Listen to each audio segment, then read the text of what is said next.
Hey there, sewing enthusiasts. Ever looked at a perfectly finished edge and thought, wow, how'd they do that? Well, today, we're diving into the wonderful world of bias tape and how to master those edges like a total pro.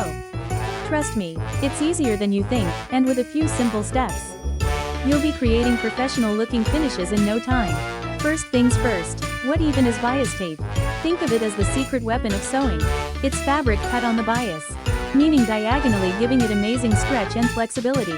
This is what lets it curve around those tricky edges like a dream, making it perfect for necklines, armholes, and more. You can buy it pre-made, which is super convenient and comes in a rainbow of colors and patterns, or you can make your own.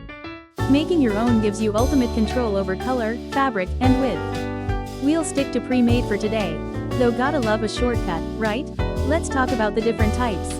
There's single fold, which is folded in half once, and double fold, folded in half twice, making it extra sturdy.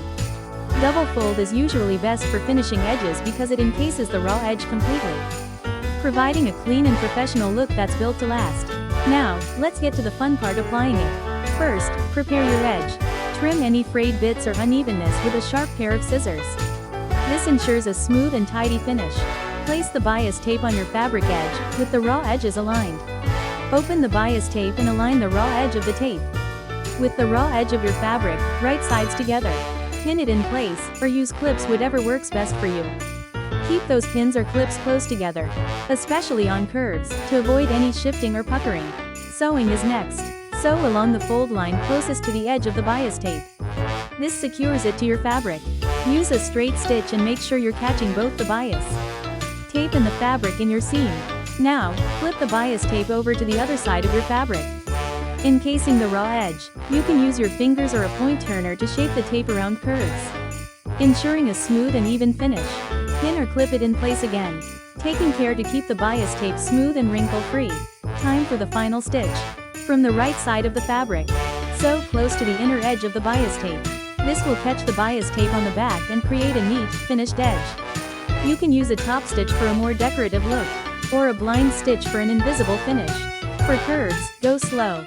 Snip into the bias tape along the curve, but be careful not to snip into your stitches. This helps the tape lay flat and prevents any unwanted bulk. For corners, fold the bias tape neatly, creating a mitered corner. There are tons of tutorials online for perfect mitered corners, so don't be afraid to give it a try. Pressing is your friend. Once you're done sewing, give everything a good press with an iron. This helps set the stitches, smooth out any imperfections, and gives your edge a professional look that's ready to impress. Now, what about some common mistakes?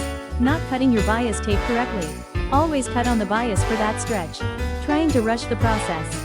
Sewing slowly and carefully pays off, resulting in a much cleaner finish. Not pressing your seams. Always press. It's amazing how much a good press can improve the final look.